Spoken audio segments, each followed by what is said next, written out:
ಎಲ್ಲರಿಗೂ ನಮಸ್ಕಾರ. Welcome to Dhanya's vlogs in Kannada. ಎಲ್ಲರೂ ಹೇಗಿದ್ದೀರಾ? ಐ ಹೋಪ್ ಎಲ್ಲರೂ ಚೆನ್ನಾಗಿದ್ದೀರಾ ಅಂತ ಅಂದ್ಕೊಂಡಿದ್ದೀನಿ. ಇನ್ನು ಈ ವ್ಲಾಗ್ ಬಂದು ಯುಗಾದಿ ಹಬ್ಬದ ದಿನದ ವ್ಲಾಗ್ ಆಗಿರುತ್ತೆ. ನಾನು ಸ್ವಲ್ಪ ವೀಡಿಯೋನ ಅಪ್ಲೋಡ್ ಮಾಡೋದು ಲೇಟ್ ಆಯಿತು ಅಷ್ಟೇ. ನಮ್ಮೂರಲ್ಲಿ ಹಬ್ಬ ಇದ್ದಿದ್ದರಿಂದ ನಾನು ಅಲ್ಲಿಗೆ ಹೋಗ್ಬಿಟ್ಟಿದ್ದೆ. ಸೊ ಹಾಗಾಗಿ ವೀಡಿಯೋನ ಅಪ್ಲೋಡ್ ಮಾಡಲಿಕ್ಕೆ ನನಗೆ ಸ್ವಲ್ಪ ಟೈಮ್ ಕೂಡ ಅಡ್ಜಸ್ಟ್ ಆಗಲಿಲ್ಲ ಅಂತ ಹೇಳಿಬಿಟ್ಟು ಇವತ್ತು ವೀಡಿಯೋನ ಅಪ್ಲೋಡ್ ಮಾಡ್ತಾ ಇದ್ದೀನಿ. ನಾನು ಸುಮಾರು ಯುಗಾದಿ ಹಬ್ಬದ ದಿನ ಆಲ್ಮೋಸ್ಟ್ ಸುಮಾರು ನಾನು ಮಲಗಲೇ ಇಲ್ಲ ಅಂತ ಅಂದ್ಕೊಳ್ತೀನಿ. ಸೊ ಕೆಲಸ ಎಲ್ಲ ಮುಗಿಸ್ಕೊಂಡು ಡ್ಯಾಡಿ ಮನೆಗೆ ಕೂಡ ಹೋಗಬೇಕಿತ್ತು. ಸೊ ಹಾಗಾಗಿ ಎಲ್ಲ ಕೆಲಸ ಮುಗಿಸ್ಕೊಂಡು ಬಿಡೋಣ ಅಂತ ಹೇಳಿಬಿಟ್ಟು ಕೆಲಸನೆಲ್ಲ ಮುಗಿಸ್ಕೊಳ್ತಾ ಇದ್ದೀನಿ. ಮೊದಲಿಗೆ ನಾನು ಮನೆ ಬಾಗಿಲೆಲ್ಲ ತೊಳೆದು ಬಿಟ್ಟು ರಂಗೋಲಿನ ಹಾಕೊಳ್ಳೋಣ ಅಂತ ಹೇಳಿಬಿಟ್ಟು ಹಾಕ್ಕೊಳ್ತಾ ಇದ್ದೀನಿ. ನೋಡ್ತಾ ಇರ್ಬೋದು ನೀವೇ. ರಂಗೋಲಿ ಡಿಸೈನ್ ಅಂತೂ ತುಂಬ ಅಂದರೆ ತುಂಬಾ ಸಿಂಪಲ್ ಆಗಿತ್ತು, ಹಾಗೆ ಬ್ಯೂಟಿಫುಲ್ಲಾಗಿ ಕೂಡ ಕಾಣಿಸ್ತಾ ಇತ್ತು. ನಮಗೆಲ್ಲ ಹೊಸ ವರ್ಷ ಅಂದರೆ ಯುಗಾದಿ ಹಬ್ಬನೇ. ಸೊ ಹಾಗಾಗಿ ನಾನು ಯುಗಾದಿ ಹಬ್ಬನ ಆದಷ್ಟು ನನ್ನ ಕೈಲಿ ಬೆಟರಾಗಿ ಸೆಲೆಬ್ರೇಟ್ ಮಾಡಲಿಕ್ಕೆ ಎಷ್ಟು ಪ್ರಯತ್ನ ಮಾಡಬೇಕೋ ಅಷ್ಟು ಪ್ರಯತ್ನನ ಮಾಡಿ ನಾನು ತುಂಬ ಚೆನ್ನಾಗಿ ಹಬ್ಬನ ಸೆಲೆಬ್ರೇಟ್ ಮಾಡಿದೆ ಅಂತಲೇ ಹೇಳ್ಬೋದು. ಮೊದಲಿಗೆ ರಂಗೋಲಿ ಒಂದು ಒಳ್ಳೆಯ ಶುಭ ಸಂಕೇತ ಅಂತ ಹೇಳಿ ಕರೀತಾರೆ. ಹಾಗಾಗಿ ಹಬ್ಬದ ದಿನ ಒಂದು ಒಳ್ಳೆ ರಂಗೋಲಿನ ಹಾಕೊಳ್ಳೋಣ ಅಂತ ಹೇಳಿಬಿಟ್ಟು ನಾನು ಎಲ್ಲನೂ ಕೂಡ ರೆಡಿ ಮಾಡಿಕೊಂಡು ರಂಗೋಲಿನ ಹಾಕ್ಕೊಳ್ತಾ ಇದ್ದೀನಿ. ಯುಗಾದಿ ಹಬ್ಬಕ್ಕೆ ಯಾರೆಲ್ಲ ಏನೆಲ್ಲ ಸ್ಪೆಷಲ್ ಮಾಡ್ಕೊಂಡು ತಿಂದ್ರಿ, ನಿಮ್ಮೂರಲ್ಲಿ ಹೇಗೆ ಹಬ್ಬನ ಸೆಲೆಬ್ರೇಟ್ ಮಾಡಿದ್ರಿ ಅಂತ ಹೇಳಿಬಿಟ್ಟು ಕಾಮೆಂಟ್ ಮಾಡಿ ತಿಳಿಸೋಕ್ಕೆ ಮರಿಬೇಡಿ ಆಯಿತಾ. ಸೊ ನಾನು ವ್ಲಾಗ್ ಅಪ್ಲೋಡ್ ಮಾಡಿದ್ದು ಲೇಟ್ ಆಗಿದ್ದರಿಂದ ನಿಮ್ಮೆಲ್ರಿಗೂ ಕೂಡ ವಿಶ್ ಮಾಡೋಕ್ಕಾಗಿರಲಿಲ್ಲ. ಸೊ ಇವತ್ತು ವಿಶ್ ಮಾಡ್ತಾ ಇದ್ದೀನಿ ಎಲ್ಲರಿಗೂ ಹೊಸ ವರ್ಷದ ಆರ್ಥಿಕ ಶುಭಾಶಯಗಳು, ಹಾಗೆ ಯುಗಾದಿ ಹಬ್ಬದ ಆರ್ಥಿಕ ಶುಭಾಶಯಗಳು. ನನ್ನೆಲ್ಲ ವ್ಯೂವರ್ಸ್ಗೆ ಈ ಒಂದು ಹೊಸ ವರ್ಷ ಒಂದು ಒಳಿತನ್ನು ತಂದುಕೊಡ್ಲಿ ಅಂತ ಹೇಳಿಬಿಟ್ಟು ನಾನು ದೇವ್ರ ಹತ್ರ ಕೇಳ್ಕೊಳ್ತೀನಿ. ನಾನು ಹಾಕಿರುವಂತಹ ರಂಗೋಲಿ ಡಿಸೈನ್ ಹೇಗೆ ಬಂದಿದೆ ಅಂತ ಹೇಳಿಬಿಟ್ಟು ಕಾಮೆಂಟ್ ಮಾಡಿ ತಿಳಿಸಿ ಆಯಿತಾ. ಯಾವುದೇ ಒಂದು ಹಬ್ಬವನ್ನು ಸೆಲೆಬ್ರೇಟ್ ಮಾಡಬೇಕು ಅಂದ್ರೂ ಕೂಡ ಅದ್ರ ಹಿಂದೆ ಒಂದು ಬಲವಾದ ಕಾರಣನೇ ಇರುತ್ತೆ. ಈ ಒಂದು ಯುಗಾದಿ ಹಬ್ಬದ ದಿನ ವಿಶೇಷವಾಗಿ ಎಣ್ಣೆ ಸ್ನಾನವನ್ನು ಮಾಡಿಕೊಂಡು ಹಬ್ಬನ ಸೆಲೆಬ್ರೇಟ್ ಮಾಡೋದು ತುಂಬಾ ಸ್ಪೆಷಲ್ ಅಂತ ಹೇಳ್ತಾರೆ. ಇಂದಿನ ಒಂದು ದಿನಗಳಲ್ಲಿ ಕಳೆದ ತಿಂಗಳುಗಳಲ್ಲಿ ಬಂದಿರುವಂಥ ಕಷ್ಟಗಳು ಎಲ್ಲ ನಷ್ಟಗಳು ಕಳೆದೋಗ್ಲಿ ಅಂತ ಹೇಳಿಬಿಟ್ಟು ಎಣ್ಣೆ ಸ್ನಾನವನ್ನು ಮಾಡುವಂಥದ್ದು ಪದ್ಧತಿಲಿ ಇರುವಂಥದ್ದು. ಸಾಮಾನ್ಯವಾಗಿ ಹೆಣ್ಮಕ್ಳಿಗೆ ಹಬ್ಬ ಅಂದರೆ ತುಂಬ ಚೆನ್ನಾಗಿ ರೆಡಿ ಆಗೋದು, ತುಂಬ ರುಚಿಯಾಗಿ ಮನೇಲಿ ಅಡುಗೆಯನ್ನು ಮಾಡ್ಕೊಳ್ಳೋದು, ಮನೆಯವ್ರಿಗೆಲ್ರಿಗೂ ಖುಷಿ ಆಗೋ ಥರ ಅಡುಗೆಯನ್ನು ಮಾಡಿ ಬಡಿಸೋ ಅಂಥದ್ದು ನಮ್ಮ ಹೆಣ್ಮಕ್ಳಿಗೆ ತುಂಬಾ ಖುಷಿ ಕೊಡುವಂಥ ವಿಚಾರ ಅಂತಲೇ ಹೇಳ್ಬೋದು. ನಮ್ಮ ಮನೇಲೂ ಕೂಡ ಅಷ್ಟೇನೆ. ನಾನು ಇವತ್ತು ಯುಗಾದಿ ಹಬ್ಬ ಏನು ಬೇಕೋ ಸ್ಪೆಷಲ್ ಅಂದಿದ ತಕ್ಷಣ ನನ್ನ ಹಸ್ಬೆಂಡು ಒಬ್ಬಿಟ್ಟು ಮಾಡು ಮತ್ತು ಬಾಳೆ ಎಲೆ ಊಟ ಮಾಡೋಣ ಆಯಿತಾ ಅಂತ ಹೇಳಿದರು. ಸೊ ಅವರು ಒಂದು ಖುಷಿಯಿಂದ ಕೇಳ್ತಾರೆ ಅಲ್ವಾ, ಆ ಖುಷಿ ಮುಂದೆ ನಾವು ಎಷ್ಟೇ ಕಷ್ಟ ಆದ್ರೂ ಸ್ಟ್ರಗಲ್ ಮಾಡಿ ಆ ಒಂದು ಏನು ಅವರು ಇಷ್ಟಪಡ್ತಾರಲ್ಲ ಅದನ್ನು ಮಾಡಿ ಬಡಿಸ್ಬೇಕು ಅಂತೇಳಿ ಖುಷಿ ಆಗುತ್ತೆ ಹಬ್ಬದ ದಿನ. ಸೊ ಹಾಗಾಗಿ ನಾನು ಕೂಡ ಎಷ್ಟೇ ಕಷ್ಟ ಆದ್ರೂ ಒಬ್ಬಳೇ ಆದ್ರೂ ಎಲ್ಲನೂ ಮ್ಯಾನೇಜ್ ಮಾಡಿಕೊಂಡು ನನ್ನ ಕೈಲಿ ಸಾಧ್ಯ ಆದಷ್ಟು ಐಟಮ್ಸ್ಗಳನ್ನ ಮಾಡಿ ನಾನು ಅವ್ರಿಗೆ ಊಟಕ್ಕೆ ಕೊಟ್ಟೆ ಅಂತಲೇ ಹೇಳ್ಬೋದು. ಸೊ ಮುಂದೆ ಯಾವುದೆಲ್ಲ ಅಡುಗೆ ಮಾಡಿದ್ದೆ ಅಂತ ಹೇಳಿಬಿಟ್ಟು ಶೇರ್ ಮಾಡ್ಕೊಳ್ತೀನಿ. ರಂಗೋಲಿ ಕೂಡ ಕಂಪ್ಲೀಟ್ ಆಯಿತು. ನೋಡ್ತಾ ಇರ್ಬೋದು ಮನೆ ಬಾಗಿಲಿಗೆ ಈ ಥರ ಬಣ್ಣವಾಗಿ ರಂಗೋಲಿಯನ್ನು ಬಿಡೋದ್ರಿಂದ ಒಂದು ಒಳ್ಳೆ ಪಾಸಿಟಿವ್ ವೈಬ್ ಬರುತ್ತೆ ಅಂತಲೇ ಹೇಳ್ಬೋದು. ನಾನು ಬಿಡಿಸಿರುವಂಥ ರಂಗೋಲಿ ಯಾವ ಥರ ಕಾಣಿಸ್ತಾ ಇದೆ ಅಂತ ಹೇಳಿಬಿಟ್ಟು ಕಾಮೆಂಟ್ ಮಾಡಿ ತಿಳಿಸಿ. ರಂಗೋಲಿ ಎಲ್ಲ ಹಾಕಿದ್ದಾದ ನಂತರ ಸೀದಾ ಅಡುಗೆ ಮನೆಗೆ ಬಂದುಬಿಟ್ಟು ನಾನು ಮೊದಲಿಗೆ ಒಬ್ಬಟ್ಟನ್ನು ಮಾಡ್ಕೊಳ್ಳಿಕ್ಕೆ ತಯಾರು ಮಾಡ್ಕೊಳ್ತಾ ಇದ್ದೀನಿ. ಮೊದಲಿಗೆ ಒಬ್ಬಟ್ಟನ್ನು ಮಾಡಲಿಕ್ಕೋಸ್ಕರ ನಾನಿಲ್ಲಿ 2 ಕಪ್ ಆಗೋಷ್ಟು ಮೈದಾ ಹಿಟ್ಟನ್ನು ತಗೊಳ್ತಾ ಇದ್ದೀನಿ. ನೀವು ಕಪ್ಪಲ್ಲಾದರೂ ತೊಗೊಳ್ಳಿ, ಇಲ್ಲ ಈ ಥರ ಒಂದು ಪ್ಲೇಟಲ್ಲಾದರೂ ತೊಗೊಳ್ಬೋದು. ಸ್ವಲ್ಪ ಚಿರೋಟಿ ರವೆನ ಹಾಕ್ಕೊಳ್ತಾ ಇದ್ದೀನಿ. ಸ್ವಲ್ಪ ಅರಿಶಿನ ಪುಡಿನ ಹಾಕ್ಕೊಂಡು ನೀಟಾಗಿ ಡ್ರೈ ಮಿಕ್ಸ್ನ ಮಾಡಿಕೊಂಡು ಆನಂತರ ಸ್ವಲ್ಪನೇ ನೀರನ್ನು ಸೇರಿಸ್ಕೊಂಡು ಮಿಕ್ಸ್ ಮಾಡ್ಕೊಳ್ಬೇಕು. ಕಣ್ಕವನ್ನು ಒಂದು ಕರೆಕ್ಟಾಗಿ ಮಾಡೋದನ್ನು ಕಲ್ತ್ಕೊಂಡ್ಬಿಟ್ರೆ ಒಬ್ಬಟ್ಟು ತುಂಬಾ ಚೆನ್ನಾಗಿ ಮಾಡ್ಬೋದು. ಎಂಥ ನಮಗೆ ಒಬ್ಬಟ್ಟು ಮಾಡಲಿಕ್ಕೆ ಗೊತ್ತಿಲ್ಲ ಬರಲ್ಲ ಅನ್ನೋರು ಕೂಡ ಈ ಕಣ್ಕವನ್ನು ಒಂದು ಕರೆಕ್ಟಾಗಿ ರೆಡಿ ಮಾಡ್ಕೊಂಡ್ಬಿಟ್ರೆ ಒಬ್ಬಟ್ಟನ್ನು ಸೂಪರ್ ಟೇಸ್ಟಿಯಾಗಿ ಪ್ರಿಪೇರ್ ಮಾಡ್ಕೊಂಡ್ಬಿಡ್ಬೋದು. ನೋಡ್ತಾ ಇರ್ಬೋದು ನೀವೇ, ತುಂಬ ಗಟ್ಟಿಯಾಗಿ ಯಾವತ್ತೂ ಕಣ್ಕವನ್ನು ಕಲಿಸ್ಕೊಳ್ಬಾರ್ದು. ಈ ರೀತಿ ಮೀಡಿಯಮ್ ಹದಕ್ಕೆ ಕಲಿಸ್ಕೊಳ್ಬೇಕು. ನೋಡ್ತಾ ಇದ್ದೀರಾ ಅಲ್ವಾ ವಿಡಿಯೋದಲ್ಲಿ ನಾನು ಹೇಗೆ ತೋರಿಸ್ತಾ ಇದ್ದೀನಿ ಆ ಥರ. ಸೊ ಇಷ್ಟನ್ನು ಹಿಟ್ಟನ್ನು ಹಾಕಿಬಿಟ್ಟು ನೀಟಾಗಿ ಮೆದ್ದಿ ಇಟ್ಟಾದ ನಂತರ ನಾನು ಎಣ್ಣೆನ ಹಾಕಿಬಿಟ್ಟು ನೀಟಾಗಿ ಮೆದ್ಕೊಳ್ತಾ ಇದ್ದೀನಿ. ನೋಡ್ತಾ ಇರ್ಬೋದು ನೀವೇ ಅಷ್ಟು ಒಂಥರ ಚೀಸಿಯಾಗಿ ಬರ್ತಾಯಿದೆ ಅಂತ ಹೇಳಿಬಿಟ್ಟು. ಸೊ ನೀವು ಹಿಟ್ಟನ್ನು ತರಿಸುವಾಗೂ ಕೂಡ ಒಬ್ಬಟ್ಟು ಮೈದಾ ಅಂತ ಕೇಳಿದರೆ ಕೊಡ್ತಾರೆ. ಸೊ ಅದನ್ನೇ ತಂದುಬಿಟ್ಟು ಉಪಯೋಗಿಸ್ಕೊಂಡ್ರೆ ನ್ಯೂ ಕಮ್ಮರ್ಸ್ಗೆ ತುಂಬಾ ಹೆಲ್ಪ್ ಆಗುತ್ತೆ ಅಂತಲೇ ಹೇಳ್ಬೋದು. ಇವಾಗ ನೀಟಾಗಿ ನಾನು ಮೇಲ್ಗಡೆ ಎಣ್ಣೆನ ಹಾಕಿಬಿಟ್ಟು ಪಕ್ಕಕ್ಕೆ ಎತ್ತಿಟ್ಕೊಳ್ತಾ ಇದ್ದೀನಿ. ನೆಕ್ಸ್ಟ್ ನಾನಿಲ್ಲಿ ಬೇಳೆನ ಬೈಲಿಕ್ಕೆ ಹಾಕೊಂಡು ಬಿಡೋಣ ಅಂತ ಹೇಳಿಬಿಟ್ಟು ರೆಡಿ ಮಾಡ್ಕೊಳ್ತಾ ಇದ್ದೀನಿ. ಸೊ ಒಂದು ಪಾತ್ರೆಗೆ ನಾನು ನೀರನ್ನು ಹಾಕಿ ಕುದಿಲಿಕ್ಕೆ ಇಟ್ಬಿಟ್ಟು ಈಗ ನಾನು ತೋರಿಸ್ತಿರುವಂತಹ ಕಪ್ಪಲ್ಲಿ ನಾನು 1.5 ಕಪ್ ಆಗೋಷ್ಟು ಬೇಳೆನ ತಗೊಂಡಿದ್ದೀನಿ. ಸೊ ಬೇಳೆ 1.5 ಕಪ್ ಆಗೋಷ್ಟು ತಗೊಂಡಿದ್ರೆ ಬೆಲ್ಲನ 2 ಅಚ್ಚು ತಗೊಳ್ಬೇಕು. ಸೊ ನಿಮಗೆ ಸಿಹಿ ಜಾಸ್ತಿ ಬೇಕು ಅಂದರೆ ಇನ್ನು ಸ್ವಲ್ಪ ನೀವು ಬೆಲ್ಲನ ಬೇಕಾದರೆ ಇನ್ನೊಂದು ಅರ್ಧ ಅಚ್ಚು ಜಾಸ್ತಿ ತಗೊಳ್ಬೋದು. ಈಗ ಬೇಳೆನ ತೊಳೆದ್ಬಿಟ್ಟು ಒಲೆ ಮೇಲೆ ಹಾಕ್ತಾ ಇದ್ದೀನಿ. ಬೇಯಲಿಕ್ಕೆ ಇಟ್ಬಿಟ್ಟು ನಾನು ಈ ಕಡೆ ಬೆಲ್ಲನ ಚಿಕ್ಕದಾಗಿ ಕುಟ್ಟಿ ಇಟ್ಕೊಳ್ಳೋಣ ಅಂತ ಹೇಳಿಬಿಟ್ಟು ರೆಡಿ ಮಾಡ್ಕೊಳ್ತಾ ಇದ್ದೀನಿ. ನೋಡ್ತಾ ಇರ್ಬೋದು ನೀವೇನೆ. 1.5 ಕಪ್ ಬೇಳೆಗೆ 2 ಬೆಲ್ಲ ಸಾಕಾಗುತ್ತೆ. ನಿಮಗೆ ಸ್ವಲ್ಪ ಸಿಹಿ ಜಾಸ್ತಿ ತಿನ್ನೋರು ಇದ್ದರೆ ನೀವು ಇನ್ನೂ ಒಂದು ಅರ್ಧ ಅಚ್ಚು ಸೇರಿಸ್ಕೊಳ್ಬೋದು. ನಾನು ಸ್ವಲ್ಪ ನಮ್ಮ ಮನೇಲಿ ಸಿಹಿ ಮೀಡಿಯಮ್ ಆಗಿ ತಿಂತಾರೆ. ಸೊ ಹಾಗಾಗಿ 2 ಅಚ್ಚನ್ನು ನಾನು ಸೇರಿಸ್ಕೊಂಡಿದ್ದೆ. ಬೇಳೆನೂ ಕೂಡ ಚೆನ್ನಾಗಿ ಬೇಯ್ತಾ ಇದೆ, ನೋಡ್ತಾ ಇರ್ಬೋದು ನೀವೇ.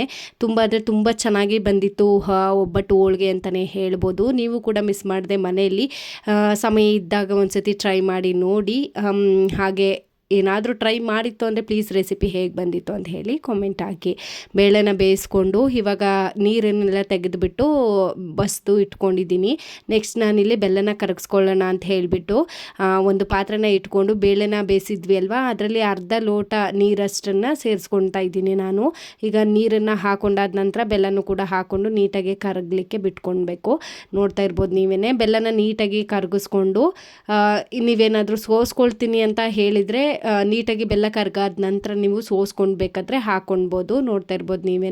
ನಾನು ಇಷ್ಟು ಕರಗಿದಾದ ನಂತರ ಒಂದ್ಸತಿ ಸೋಸ್ಕೊಂಡು ಮತ್ತೆ ಅದೇ ಪಾತ್ರೆಗೆ ಹಾಕ್ಕೊಂಡು ಬೇಯಿಸಿಟ್ಟಿರುವಂತಹ ಬೇಳೆ, ತುರಿದಿಟ್ಟಿರುವಂತಹ 1 ಕಪ್ ಆಗುವಷ್ಟು ಕಾಯಿನ ನಾನು ಸೇರಿಸ್ಕೊಳ್ತಾ ಇದ್ದೀನಿ ಇಲ್ಲಿ. ಮತ್ತು ಚಿಕ್ಕದಾಗಿ ಕುಟ್ಟಿ ಇಟ್ಕೊಂಡಿರುವಂತಹ ಏಲಕ್ಕಿ ಪೌಡರ್ನು ಕೂಡ ನಾನು ಹಾಕ್ಕೊಳ್ತಾ ಇದ್ದೀನಿ ಇಲ್ಲಿ. ಇಷ್ಟನ್ನು ಹಾಕಿಬಿಟ್ಟು ನೀಟಾಗಿ ಮಿಕ್ಸ್ ಮಾಡ್ಕೊಳ್ಬೇಕು.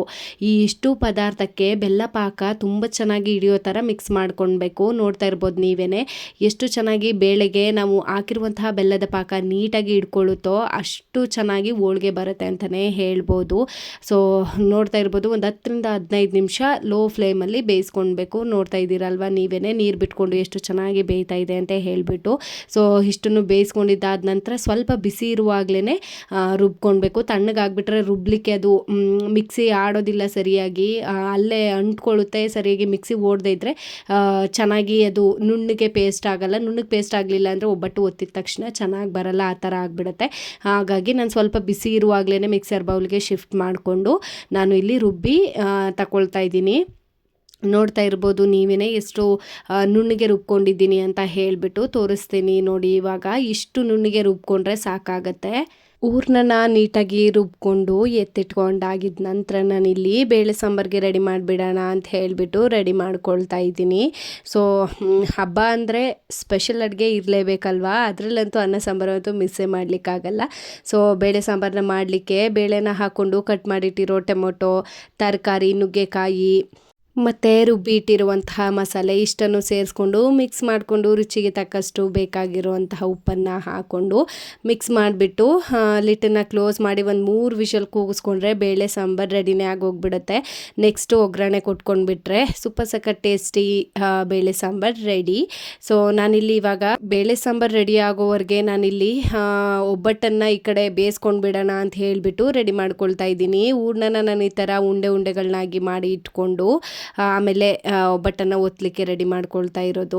ಒಬ್ಬಟ್ಟುದು ಕಣ್ಕನೂ ಅಷ್ಟೇ ತುಂಬ ಅಂದರೆ ತುಂಬ ಚೆನ್ನಾಗಿ ನೆಂದಿತ್ತು ಅಂತಲೇ ಹೇಳ್ಬೋದು. ತೋರಿಸ್ತೀನಿ ನೋಡಿ ಇವಾಗ ಎಷ್ಟು ಚೆನ್ನಾಗಿ ಎಷ್ಟು ಸಾಫ್ಟಾಗಿ ನೆಂದಿದೆ ಅಂತ ಹೇಳಿಬಿಟ್ಟು. ನೋಡ್ತಾ ಇದ್ದೀರಾ ಅಲ್ವಾ ನೀವೇ. ಒಬ್ಬಟ್ಟನ್ನು ಈ ಥರ ಒತ್ತಲಿಕ್ಕೆ ಇಷ್ಟು ಸಾಫ್ಟಾಗಿ ತುಂಬ ಮೂವೆಬಲ್ ಆಗಿ ಇರಬೇಕು ಕಣ್ಕ.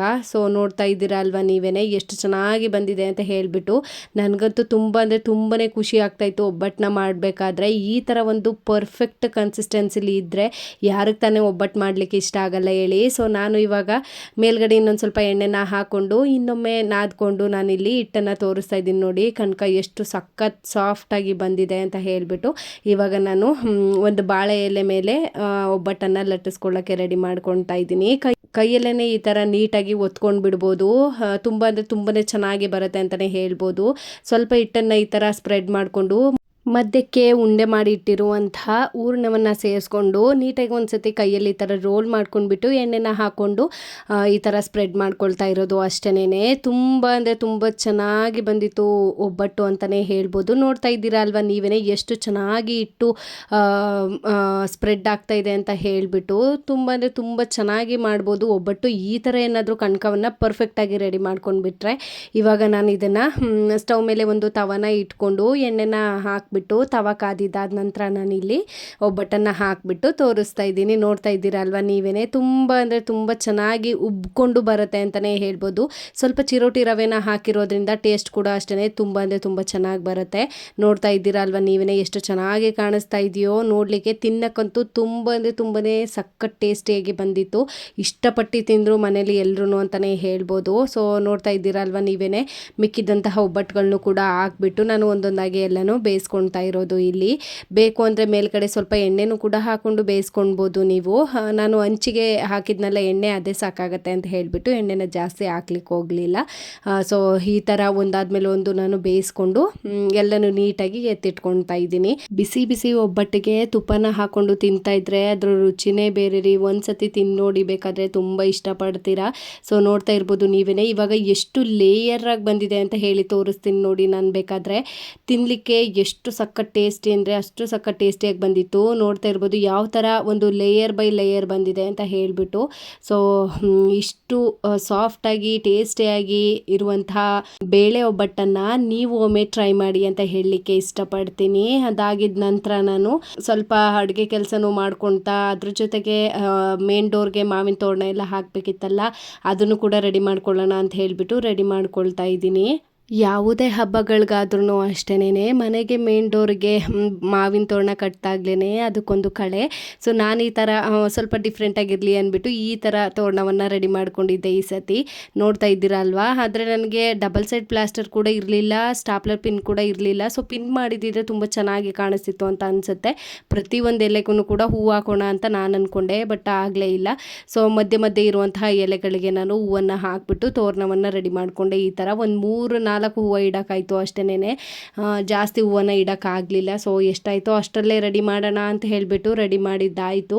ಅದಾಗಿದ್ದ ನಂತರ ನಾನಿಲ್ಲಿ ನೆಕ್ಸ್ಟು ಅಡುಗೆ ಮನೆಗೆ ಬಂದೆ. ಮತ್ತು ಸಾಂಬಾರಿಗೆ ಒಗ್ಗರಣೆ ಮಾಡಿಬಿಡೋಣ ಅಂತ ಹೇಳಿಬಿಟ್ಟು. ಸೊ ಎಣ್ಣೆನ ಹಾಕ್ಕೊಂಡು ಆ್ಯಸ್ ಯೂಶ್ವಲ್ ಹೇಗೆ ನಾವು ಸಾಂಬಾರಿಗೆ ಒಗ್ಗರಣೆಯನ್ನು ಕೊಟ್ಕೊಳ್ತೀವೋ ಅದೇ ರೀತಿ ಒಗ್ಗರಣೆಯನ್ನು ಮಾಡಿಕೊಂಡೆ. ಅದಾಗಿದ್ದ ನಂತರ ನಾನು ಅನ್ನ ಸಾಂಬಾರು ಜೊತೆಗೆ ಸ್ವಲ್ಪ ಪಲ್ಯಗಳು ಇದ್ದರೆ ತುಂಬಾ ಚೆನ್ನಾಗಿರುತ್ತೆ ಅಲ್ವಾ ಹಬ್ಬದ ಊಟಕ್ಕೆ ಅಂತ ಹೇಳಿಬಿಟ್ಟು ಕಡಲೆಕಾಳು ಪಲ್ಯನ ಮಾಡ್ಕೊಳ್ಳೋಣ ಅಂತ ಹೇಳಿಬಿಟ್ಟು ಕಾಬೂಲ್ ಕಡಲೆಕಾಳನ್ನು ನೆನೆಸಿ ಇಟ್ಕೊಂಡಿದ್ದೆ. ಅದನ್ನು ಇವಾಗ ಒಂದು ಕುಕ್ಕರ್ನ ತಗೊಂಡು ಕುಕ್ಕರ್ಗೆ ತೊಳೆದು ಇಟ್ಕೊಂಡಿರುವಂತಹ ಕಾಬೂಲ್ ಕಡಲೆಕಾಳು ಬೇಕಾಗಿರುವಷ್ಟು ನೀರನ್ನು ಹಾಕ್ಕೊಂಡು ಉಪ್ಪನ್ನು ಹಾಕ್ಬಿಟ್ಟು 1-2 ವಿಷಲ್ನ ಕೂಗಿಸ್ಕೊಳ್ಬೇಕು. ಅದಾಗಿದ್ದ ನಂತರ ನಾನಿಲ್ಲಿ ಒಗ್ಗರಣೆ ಮಾಡ್ಕೊಳ್ಳಿಕ್ಕೆ ಏನೇನು ಐಟಮ್ಸ್ ಬೇಕಿತ್ತೋ ಅದನ್ನೆಲ್ಲ ರೆಡಿ ಮಾಡಿಕೊಂಡು ಒಗ್ಗರಣೆನ ಕೊಟ್ಕೊಳ್ತಾ ಇದ್ದೀನಿ. ಮೊದಲಿಗೆ ಒಂದು ಸ್ಟವ್ ಮೇಲೆ ಒಂದು ಪ್ಯಾನ್ನ ಇಟ್ಕೊಂಡು ಪ್ಯಾನ್ ಕಾದಿದ್ದ ನಂತರ ನಾನು ಸ್ವಲ್ಪ ಎಣ್ಣೆನ ಸೇರಿಸ್ಕೊಳ್ತಾ ಇದ್ದೀನಿ.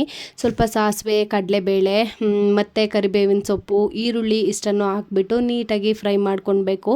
ಜೊತೆಗೆ 2 ಬ್ಯಾಡಗೆ ಮೆಣಸಿನ್ಕಾಯಿ ಅಥವಾ ಗುಂಟೂರು ಮೆಣಸಿನ್ಕಾಯಿ, ಒಣಮೆಣಸಿನ್ಕಾಯಿನ ಹಾಕ್ಕೊಂಡ್ರೆ ತುಂಬಾ ರುಚಿಯಾಗಿ ಬರುತ್ತೆ ಅಂತಲೇ ಹೇಳ್ಬೋದು. ಇಷ್ಟನ್ನು ಹಾಕ್ಬಿಟ್ಟು ನೀಟಾಗಿ ಫ್ರೈ ಮಾಡಿಕೊಂಡು ಚಿಕ್ಕದಾಗಿ ತುರಿದು ಇಟ್ಕೊಂಡಿರುವಂಥ ಸ್ವಲ್ಪ ಕ್ಯಾರೆಟನ್ನು ಸೇರಿಸ್ಕೊಳ್ತಾ ಇದ್ದೀನಿ ನಾನಿಲ್ಲಿ. ಸೊ ಇಷ್ಟು ಇವಾಗ ಮಿಕ್ಸ್ ಮಾಡಿಕೊಂಡು ಬೇಯಿಸಿಟ್ಕೊಂಡಿರುವಂಥ ಕಾಬೂಲ್ ಕಡಲೆಕಾಳನ್ನ ಹಾಕ್ಕೊಂಡು ಮೇಲ್ಗಡೆ ಸ್ವಲ್ಪ ಕಾಯಿ ತುರಿನ ಹಾಕ್ಕೊಂಡು ಸ್ವಲ್ಪ ಕೊತ್ತಂಬರಿ ಸೊಪ್ಪನ್ನು ಸೇರಿಸ್ಕೊಂಡ್ಬಿಟ್ರೆ ಸೂಪರ್ ಟೇಸ್ಟಿ ಕಾಬೂಲ್ ಕಡಲೆಕಾಳು ಪಲ್ಯ ರೆಡಿನೇ ಆಗೋಗ್ಬಿಡತ್ತೆ. ಸೊ ನೆಕ್ಸ್ಟ್ ನಾನಿಲ್ಲಿ ಸ್ವಲ್ಪ ಇದ್ರ ಜೊತೆಗೆ ಇನ್ನೊಂದು ಯಾವುದಾದ್ರೂ ಪಲ್ಯ ಮಾಡೋಣ ಅಂತ ಹೇಳಿಬಿಟ್ಟು ಕ್ಯಾರೆಟ್ ಮತ್ತು ಬೀನ್ಸ್ ಪಲ್ಯನ ಮಾಡ್ಕೊಳ್ತಾ ಇದ್ದೀನಿ.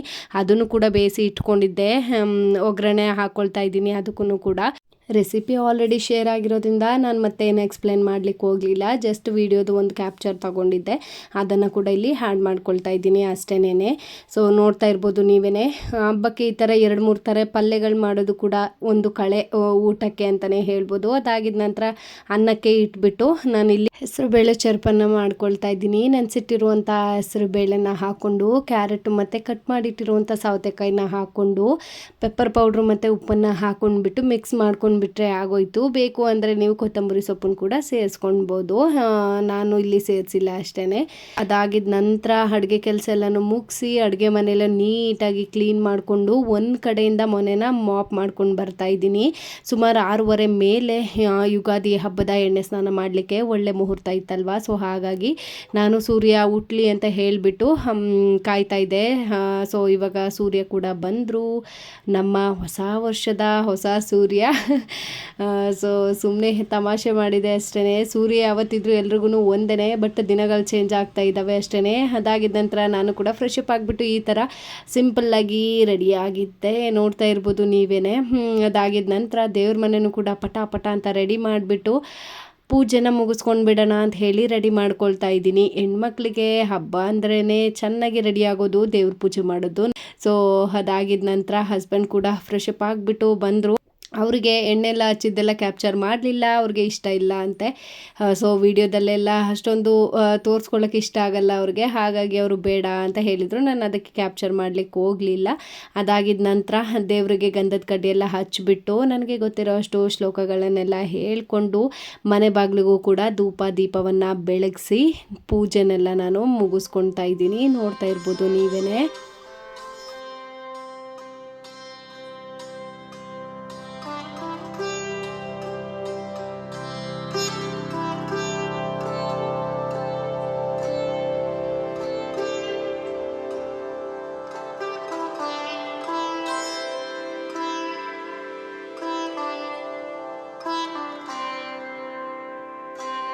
ಸೊ ಪೂಜೆ ಎಲ್ಲ ಮಾಡಿ ಮುಗಿಸಾಗಿದ ನಂತರ ಒಂದೆರಡು ರೀಲ್ಸ್ಗಳನ್ನ ತೆಗಿಬೇಕಿತ್ತು, ಅದನ್ನೆಲ್ಲ ಶೂಟ್ ಮಾಡಿ ಆಗಿದ ನಂತರ ನಾನಿಲ್ಲಿ ಬೇವು ಬೆಲ್ಲವನ್ನು ಕೊಡ್ತಾ ಇದ್ದೀನಿ. ಸೊ ಬೇವು ಬೆಲ್ಲ ತಿನ್ನೋಕ್ಕೆ ಗೊತ್ತಲ್ಲ, ಎಲ್ರಿಗೂ ಸಿಹಿ ಜಾಸ್ತಿ ಇದ್ರೇ ಇಷ್ಟ, ಕಹಿ ಜಾಸ್ತಿ ಇದ್ದರೆ ಇಷ್ಟ ಆಗಲ್ಲ. ನನ್ನ ಹಸ್ಬೆಂಡ್ ಕೂಡ ಹಾಗೇ ವಾದ ಮಾಡ್ತಾಯಿದ್ರು.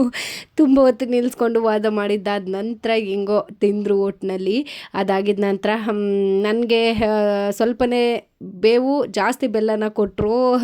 ಸೊ ಕಹಿ ಎಲ್ಲ ನನಗೆ ಇರಲಿಮ್ಮ, ಸಿಹಿ ನಿನಗಿರಲಿ ಅಂತ ಹೇಳಿದರು. ನಾನು ಕೂಡ ಅವ್ರಿಗೆ ಬೇವು ಬೆಲ್ಲವನ್ನು ಕೊಟ್ಬಿಟ್ಟು ಇವಾಗ ಊಟನ ಮಾಡೋಣ ಅಂತ ಹೇಳಿಬಿಟ್ಟು ರೆಡಿ ಮಾಡ್ಕೊಳ್ತಾ ಇದ್ದೀನಿ. ಊಟನ ಮಾಡೋಣ ಅಂತ ಹೇಳಿಬಿಟ್ಟು ಬಾಳೆ ಎಲೆಗೆ ಊಟವನ್ನು ಬಡಿಸ್ತಾ ಇದ್ದೀನಿ. ಮಾಡಿರುವಂಥ ಅಷ್ಟು ರೆಸಿಪೀಸ್ಗಳನ್ನೂ ಕೂಡ ಹಾಕ್ಕೊಂಡು ನೆಮ್ಮದಿಯಾಗಿ ಕೂತ್ಕೊಂಡು ಊಟನ ಮಾಡಿ ಯುಗಾದಿ ಹಬ್ಬನ ಸಂಪೂರ್ಣ ಮಾಡೋದೇ ಇವಾಗ ಫೈನಲ್ ಸ್ಟೇಜ್. ಸೊ ನೋಡ್ತಾ ಇದ್ದೀರಾ ಅಲ್ವಾ ನೀವೇ. ಸೊ ನಾನಿವತ್ತು ಸುಮಾರು ರೆಸಿಪಿಗಳನ್ನ ಕ್ಯಾಪ್ಚರ್ ಮಾಡಲಿಕ್ಕೆ ಹೋಗಲಿಲ್ಲ, ಅಷ್ಟೊಂದು ಟೈಮು ಕೂಡ ಇರಲಿಲ್ಲ.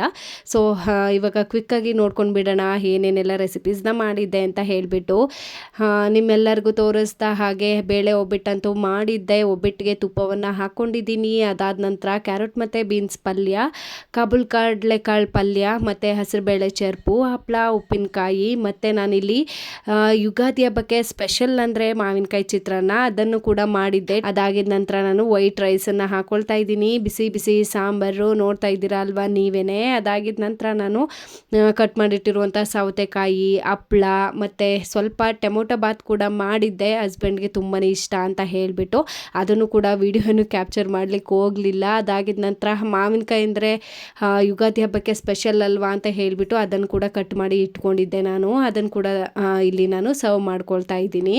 ಸೊ ಇಷ್ಟೇನೆ ನಮ್ಮ ಯುಗಾದಿ ಹಬ್ಬದ ಸ್ಪೆಷಲ್ ಅಡುಗೆ, ಸ್ಪೆಷಲ್ ಸೆಲೆಬ್ರೇಷನ್ ಈ ಥರ ಹೋಯಿತು. ಇನ್ನು ಈ ವ್ಲಾಗನ್ನು ಕೂಡ ಇಲ್ಲೇ ಎಂಡ್ ಮಾಡ್ತೀನಿ. ಈ ಥರ ಇತ್ತು ನನ್ನ ಯುಗಾದಿ ಹಬ್ಬದ ಸೆಲೆಬ್ರೇಷನ್. ವ್ಲಾಗನ್ನು ಲೇಟಾಗಿ ಅಪ್ಲೋಡ್ ಮಾಡಿದ್ದಕ್ಕೆ ಕ್ಷಮೆ ಇರಲಿ ಆಯಿತಾ. ಸ್ಕಿಪ್ ಮಾಡದೆ ವಿಡಿಯೋನ ಕೊನೆವರೆಗೆ ನೋಡಿರ್ತೀರಾ, ಸಪೋರ್ಟ್ ಮಾಡ್ತೀರಾ ಅಂತ ಹೇಳಿ ಅಂದ್ಕೊಳ್ತೀನಿ. ಪ್ಲೀಸ್ ನೀವು ಮಾಡುವಂತಹ ಒಂದು ಕಾಮೆಂಟ್, ಒಂದು ಹೈಪ್, ಒಂದು ಸಪೋರ್ಟ್ ನಮಗೇನೆ ತುಂಬಾ ಇನ್ಸ್ಪಿರೇಷನ್ ಸಿಗುತ್ತೆ ಅಂತಲೇ ಹೇಳ್ಬೋದು. ಸೊ ಇಷ್ಟೊಂದೆಲ್ಲ ಒಂದು ಅಡುಗೆಯನ್ನು ಮಾಡಿ ಹಬ್ಬನ ಸೆಲೆಬ್ರೇಟ್ ಮಾಡಿ ವ್ಲಾಗನ್ನು ಕ್ರಿಯೇಟ್ ಮಾಡಲಿಕ್ಕೆ ನನಗೆ ಸುಮಾರು ನೈಟ್ 12 ಗಂಟೆಯಿಂದ ಸುಮಾರು ಬೆಳಗಿನ ಜಾವ 10 ಗಂಟೆ ತನಕನೂ ಟೈಮ್ ತೊಗೊಂಡಿದ್ದೆ. ಸೊ ನಾನು ಅಷ್ಟು ಹಾರ್ಡ್ ವರ್ಕ್ ಮಾಡೋದಕ್ಕೆ ಪ್ಲೀಸ್ ನಿಮ್ಮ ಕಡೆಯಿಂದ ಒಂದು ಕಾಮೆಂಟ್, ಒಂದು ಸಪೋರ್ಟ್ ಅಷ್ಟೇ ನನಗೆ ಬೇಕಾಗಿರೋದು. ಸೊ ಪ್ಲೀಸ್ ಎಲ್ಲರೂ ನನ್ನ ವ್ಲಾಗಿಗೆ ಸಪೋರ್ಟ್ ಮಾಡಿ ಅಂತ ಕೇಳ್ಕೊಳ್ತೀನಿ. ವಿಡಿಯೋ ಇಷ್ಟ ಆಗಿದೆ ಲೈಕ್ ಮಾಡಿ, ಶೇರ್ ಮಾಡಿ, ಕಾಮೆಂಟ್ ಮಾಡಿ. ಹಾಗೆ ಚಾನಲ್ಗೆ ಸಬ್ಸ್ಕ್ರೈಬ್ ಆಗಿಲ್ಲ ಅಂದರೆ ಪ್ಲೀಸ್ ಸಬ್ಸ್ಕ್ರೈಬ್ ಮಾಡಿಕೊಂಡು ನೋಟಿಫಿಕೇಷನ್ನ ಆಲಲ್ಲಿ ಇಟ್ಕೊಳ್ಳಿ. ನಾನು ಹಾಕುವಂಥ ಎಲ್ಲ ವೀಡಿಯೋಸ್ದು ನೋಟಿಫಿಕೇಷನ್ ನಿಮಗೆ ಮೊದಲು ಬಂದು ತಲುಪುತ್ತೆ. ಸಿಗ್ತೀನಿ ನೆಕ್ಸ್ಟ್ ವಿಡಿಯೋದಲ್ಲಿ. ಅಲ್ಲಿವರೆಗೂ keep watching, keep supporting, take care, bye ಎಲ್ರಿಗೂ.